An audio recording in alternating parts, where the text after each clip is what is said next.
Zeta, Beta, Alpha. Sebenarnya tipe apa sih yang paling value for money dibeli saat ini? Gue bakal review XL7 Alpha sekaligus kelemahan dan kelebihannya.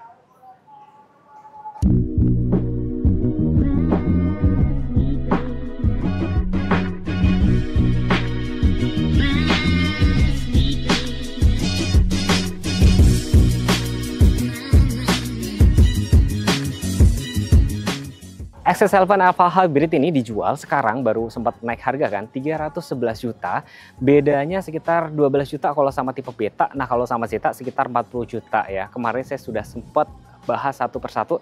Nah, sekaligus sekarang gue bakal bikin review singkat aja sekaligus tata cara. Kemarin ada yang nanya, Mas, carbide link dan segala macam, terus kayak fitur-fitur tersembunyi dari XL7, tolong di review dong. Gue bakal review dan kalian juga pasti penasaran gak sih promo-promonya itu apa aja. Halo Bapak Ibu, perkenalkan saya Novi dari PT Sejahtera Buana Trada yang beralamat di Jalan Raya Bekasi kilometer 19, tepatnya di depan Terminal Pulau Gadung. Selain showroom, kita juga memiliki servis, body repair, dan spare part. Silakan Bapak Ibu yang sudah memiliki kendaraan Suzuki, siap aja nomor Novi dan Novi akan bookingkan. Atau Bapak Ibu yang sedang mencari kendaraan Suzuki, sekarang waktu yang tepat karena sudah menjelang akhir tahun. Promo-promonya sangat-sangat menarik. Di samping saya ini ada kendaraan Suzuki hatchback Baleno. Bapak dan Ibu bisa DP 10% dengan angsuran 5 juta. Di samping saya ini ada compact SUV Grand Vitara. Bapak dan Ibu bisa DP 26 juta dengan angsuran 7 juta. Mobil yang kita review ini XL7 Alpha Hybrid OTR 311 juta. Bapak Ibu sekalian bisa DP 10% dengan angsuran 5 juta. Ada juga DP 10% tenor 8 tahun dan cash bertahap selama 1 tahun. Kami juga menyediakan unit test drive untuk Bapak Ibu yang tidak bisa datang untuk ke showroom. Kami menyediakan untuk membawakan mobil test drive-nya ke rumah Bapak Ibu sekalian. Info lebih lanjut, silakan Bapak Ibu menghubungi Novi di nomor 0812 811 4726 atau Ibu langsung janjian ketemu Novi di Suzuki Pulau Gadung. Terima kasih.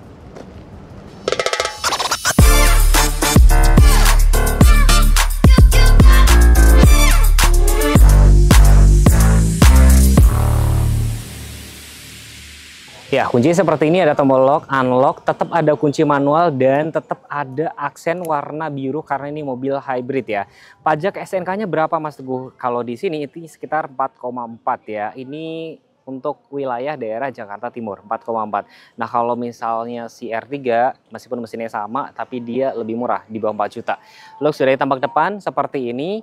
Tidak ada fitur-fitur ADAS mobil ini ya, minim ya, memang benar-benar fitur esensial yang ada di sini. Tapi yang kalian perlu cek adalah kalau kalian cari mobil tuh cek tuh, ketokin tuh satu-satu. Ini lumayan cukup tebel, sama build quality di bagian dalam ini juga lebih kokoh sih. Itu yang harus kalian perhatiin. Antena shortwall letaknya ada di depan dan di sini ini warna ivory ya ngomong-ngomong. Dan lampunya sudah multi reflector LED, sudah otomatis. Dan kalau posisinya tuh lagi gelap banget pada saat kita pencet unlock, dia guide me light-nya tuh nyala. Cuman karena ini siang hari dia nggak nyala. Itu mungkin juga saya juga baru tahu, mungkin teman-teman juga baru tahu. Fog lamp masih halogen biasa dan desain tampak depan sini berbeda banget sama R3. Kalau belakang mungkin mirip, depan beda banget. Di sini grillnya itu black glossy, ada logo Suzuki dan underguard bawah sini perpaduan warna silver dop. Dan di sini housing fog lampnya juga warna hitam seperti ini. Jadi kalau tampak depan mobil ini bisa dibilang mobil keluarga banget, tapi sekaligus terlihat SUV dan terlihat maco. Sedangkan kalau R3 itu lebih ke elegan-elegan seperti itu. Mesin ini dipakai sama dengan nih, pakai Baleno sama R3 juga. 1500 cc, tenaganya sekitar 104,7, torsinya sekitar 138 Nm. Ini sudah dapat peredam mesin juga. Air intake-nya tinggi, yang penting ya. Itu yang bikin menurut gua adalah si XL7 ini laku. Kenapa? Ground clearance-nya tinggi. Dan air intake-nya juga cukup tinggi nih. Cukup tinggi tuh. Cukup setinggi ini. Remnya sudah ABS, EBD, sudah dilengkapi dengan ESP. Atau kalau di Toyota tuh orang biasa nyebutnya Vehicle Stability Control. Ini sudah ada semua.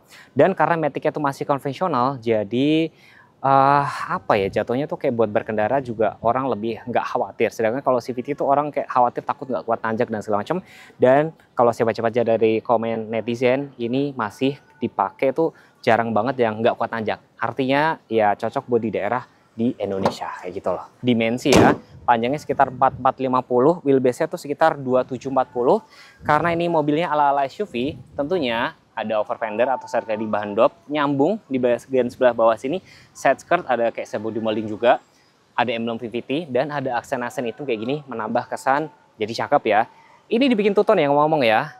Nih, jadi warna hitam, dikasih roof rail juga, talang air, dan semakin manis karena apa? Kaca belakangnya dibikin full sampai belakang kayak gini.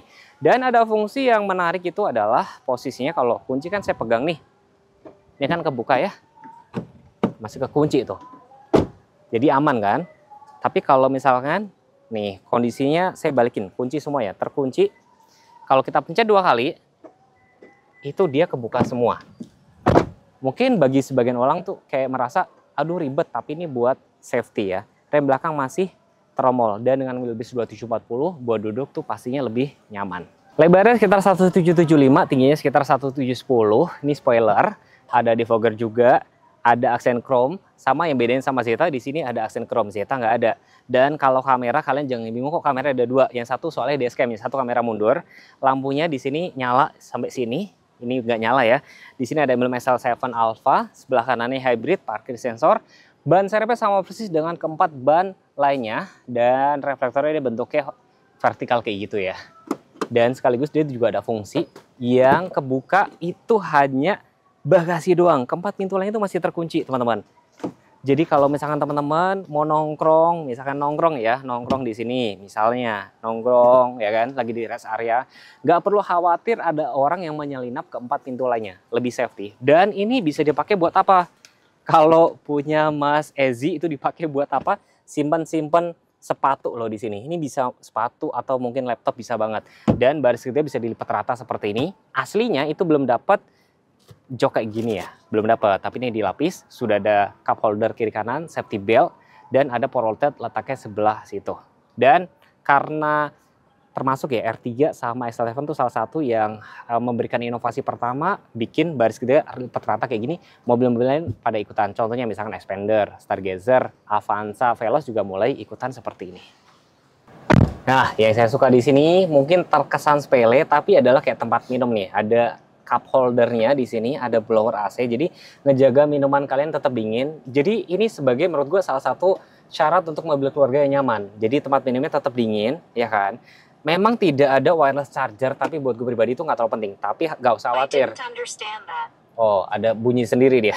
Di sini ada power outlet 1, 2, total dapat 3. Terus sudah ada cruise control, jadi berkendara juga nggak cepet capek. Dan di sini dia ngerti banget ya. Mungkin ada orang Indonesia yang badannya mungkin agak gede. Di sini dibikin shape, D-shape nyebutnya ya. Jadi rata di bagian sebelah sini. Dan di sini ada tombol pengaturan kayak mode audio, mute. Jadi biar kalau misalkan kita lagi ngobrol dia langsung berhenti sendiri. Head unitnya sudah bisa CarPlay, bisa buat nonton YouTube. Memang belum bisa Android Auto, Apple CarPlay, tapi sudah bisa CarPlay atau Miracast. Dan AC-nya juga dia ngertiin kita banget. Jadi dia ada semburan cukup lengkap atas bawah, termasuk defogger depan juga sudah ada. Kalau misalkan jarak duduknya di sini ada adjuster ya kan, jarak kepala kalian bisa lihat sendiri lega apa enggak. Menurut gue sih cukup lega sih. Perlampuan sudah otomatis dan di sini ada engine start, matiin idling stop ya kan, matiin parkir sensor dan lampunya sudah manual leveling. Kalau misalkan mobil ini diisi penumpang penuh, lampunya mungkin terlalu dangak, kalian bisa atur sesuai keinginan. Dan lain-lain seperti kayak wooden panel sini, mobil ini menambah kesan cukup elegan. Bener-bener fitur esensial di sini. Airbag aja cuma ada 2 ya, di samping nggak ada sih gitu. Dan joknya perpaduan asli nggak kayak gini, perpaduan kulit dan fabric. Rem tangan masih manual memang karena Suzuki mungkin juga masih ngedengerin permintaan dari teman-teman ya, masih pengen yang physical touch gitu ya. Konsol ada kecil, tuh. Glove box ada juga di sini ya. Matic-nya PRN D2L, ini masih konvensional, cocok buat kalian yang nggak mau mobil-mobil CVT. Ini udah pasti kuat nanjak sih. Lain-lain mungkin kalau kalian sudah pakai SL7 boleh sharing-sharing. Dan mungkin yang menurut gue paling berguna banget adalah sudah dilengkapi dengan Smart E-Mirror. Jadi ini kepake buat apa? Karena ada kamera depan belakang, ini ngerekam kejadian. Kalau misalnya terjadi apa-apa, bisa kerekam di sini. Cuman sayangnya belum bisa diambil pakai aplikasi. Nah, sekarang saya kasih tahu cara pakai untuk CarPlay. Pertama, ini jadiin hotspot dulu, mobile hotspot. Lalu di sini di pengaturan, pilih ya pengaturan, lalu pilih jaringan. Wi-Fi-nya masih mati, pencet, nyala. Dia nanti akan muncul. Nah, ini sudah tersambung karena sudah sering saya pakai tutorial di sini ya. Udah, ini back lagi. Lalu pilih sini semua, lalu pilih CarPlay. Ya kan? Dan ini jangan lupa pilih CarPlay. Nih menunya CarPlay ya guys, pilih CarPlay. Udah kayak gini, tungguin aja beberapa saat, dia nanti langsung terhubung. Pilih mirror, start now, dia nanti akan langsung connect. Semudah itu. Tapi belum selesai guys, Bluetooth musiknya hubungin dulu ya, karena ini Bluetoothnya harus nyala juga. Pilih scan. Nah ini Bluetoothnya nyalain, dia nanti akan mencari. Nah di LAN Ultra, tungguin aja sebentar, lalu pilih pair. Udah, done. Oke, back lagi, baru pilih semua, pilih Carbit Link. Tuh, nanti akan langsung terhubung. Kayak gini, praktis kan? Sekaligus saya mau tes speaker.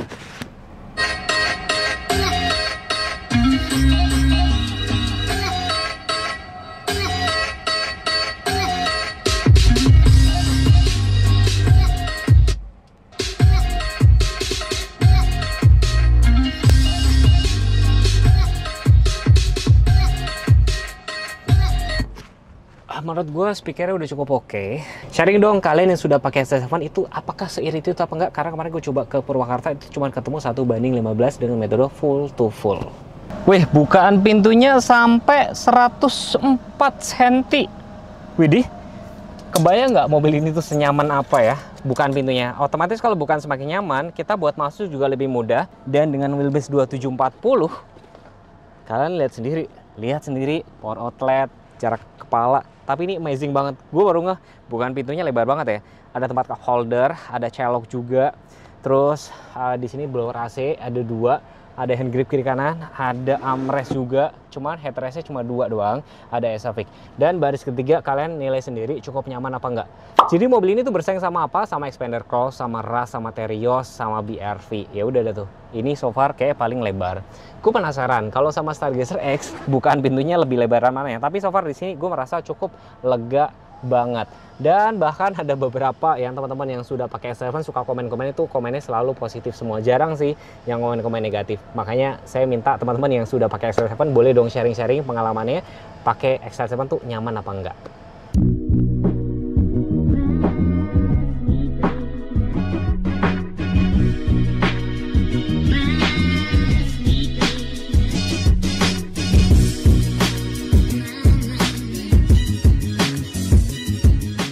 Bagaimana Mas Teguh? Pilihannya jatuh di tipe mana Mas Teguh?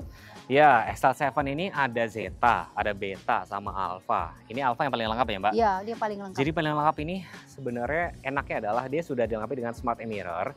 Itu gampangnya dashcam ya Mbak ya? Iya betul. Jadi ada kamera depan sama belakang, itu bakal ngerekam kejadian selama perjalanan. Misalkan ame-ame terjadi eksiden, atau misalkan kita ketabrak apa, itu bisa dipakai untuk klaim asuransi gitu loh. Betul. Dan sudah dapat spoiler belakang, dan sudah dilengkapi dengan baterai hybrid 10 ampere. Karena ada fitur idling sampai BBM-nya berasa lebih irit juga kan, kayak gitu loh. Dan sebenarnya gini Mbak, sebenarnya apa sih kelebihan dari XL7 ini dibandingin mungkin kayak R3-nya atau apa? Kenapa dia laris manis?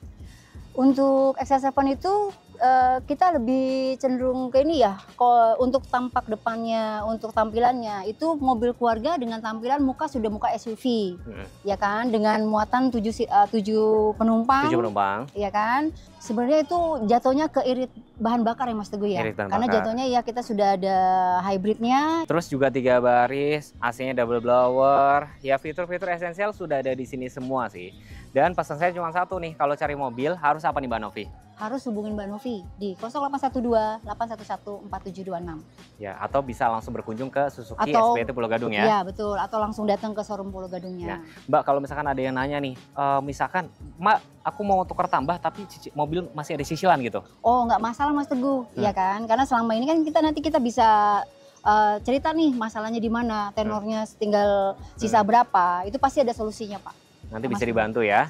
Terus kalau misalkan Mbak aku mau test drive dulu gitu bisa? Oh silakan, nanti kita menyediakan unit test drive dan nanti Bapak Ibu yang tidak tidak ada waktu untuk datang ke showroom, kita akan membawakan test drive tersebut ke rumah Bapak Ibu sekalian. Oke, test drive juga cukup lengkap. Aku liatin tadi ya, ada Espresso ya. Ada XL7, ada Espresso, ada Vitara, ada Baleno, Jimny pun kita punya test drive-nya. Iya. Nanti teman-teman kalau misalnya mau tektokan harga, nomor handphone Mbak Novi saya taruh di layar. Kalau nggak di deskripsi, kalau nggak di pin komen ya. Next pengen dibuatin video apa tinggal komen aja. Jangan lupa subscribe, jangan lupa follow Instagram saya atau Instagramnya Mbak Novi ya. Wassalamualaikum warahmatullahi wabarakatuh. Terima kasih. Bye. Bye.